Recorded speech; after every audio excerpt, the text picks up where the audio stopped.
அனைத்து மாநிலத்தில் இருக்கக்கூடிய முதல்வர்களுக்கெல்லாம் ஒரு பாடமாக, ஒரு முன்னுதாரணமாக இருந்து கொண்டிருக்கிற ஒரே ஒரு முதல்வரை பார்க்க வேண்டும் என்றால் அது தமிழக முதல்வர் மனிதநேய பண்பாளர் மட்டுமே தான்.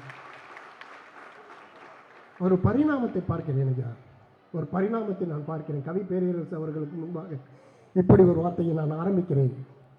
ஐயா, யாரோ உழைத்த உழைப்பானே ஏற்றம் காண்பவர் அவரல்ல, யாரோ உழைத்த உழைப்பானே ஏற்றம் காண்பவர் அவரல்ல, போராட்டங்கள் நடக்கையிலே போயெங்கோவர் ஒழியவில்லை, சீரார் கழகம் தலை வளர்க்க சிறையில் பல நாள் தவம் இருந்தவர்.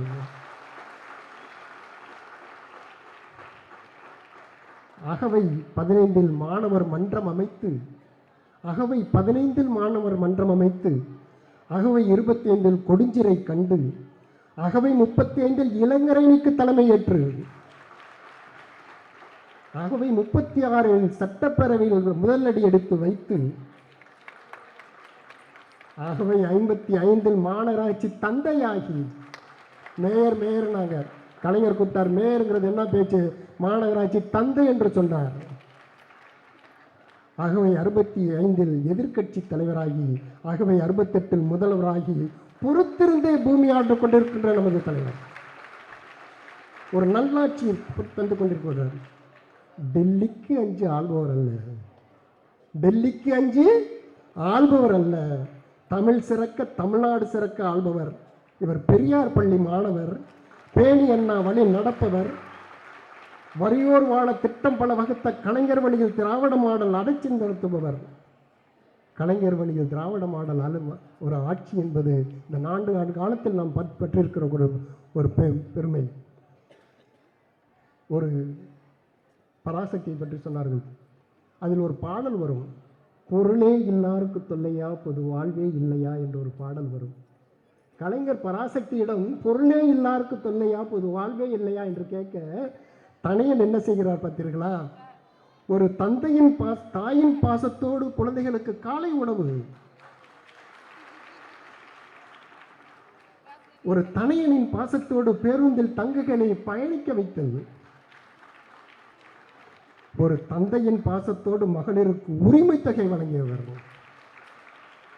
சொன்னார்களே, நான் முதல்வர் திட்டம், புதுமை பெண்களை உருவாக்கி, நான் முதல்வரை உருவாக்கி அவர்களை எல்லாம்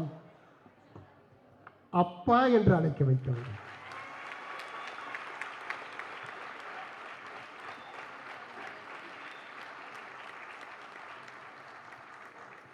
அப்பா என்று அழைக்க வைத்தவர். உங்களுக்கெல்லாம் நினைவிருக்கிறதா என்று தெரியவில்லை. கலைஞர் அவர்கள் மறைந்து விட்டார்கள். தலைவரே தலைவரே தலைவரே என்று கலைஞரை காலமெல்லாம் தலைவராக அழைத்த நம் முதல்வர் அப்பா என்று ஒருவரை அழைத்துக் கொள்ளவா தலைவா? அந்த ஒரு வார்த்தையில் நம்மளுடைய உள்ளங்களை எல்லாம் உருக்கியவர் இன்று அப்பா என்ற அந்த குழந்தைகள் எல்லாம் அழைக்கும் போது என் நெஞ்சம் நெகிழ்ந்து போகிறது என்று சொல்லக்கூடிய தலைவர். அந்த நிகழ்ச்சி ஐயா நடிப்பல்ல, நடிகர் அல்ல இவர். அந்த நிகழ்ச்சி உண்மையிலேயே அவருடைய உள் மனதிலிருந்து வரக்கூடாது, பார்த்தாலே தெரிகிறது. அந்த நிகழ்ச்சி நமக்கு புரிகிறது.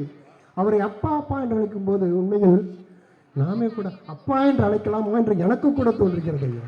ஆனால் வயதில் மூத்தவனாகிட்டேன், அதனால் வயதில் மூத்தவனாயிட்டேன். வாழ்த்த வயது இருக்கிறது, எனவே அவரை வாழ்த்துவமாக. இவர் குடிதலி கோலோச்சும் மாநில மன்னர். இவர் குடிதலியே கோலோச்சும் மாநில மன்னர். இவர் நோய் நொடியின்றி பல்லாண்டு வாழ்க, பல ஆண்டு வாழ்க. வாழ்க தமிழ், வாழ்க தமிழ், வாழ்க தமிழ்நாடு. நன்றி, வணக்கம்.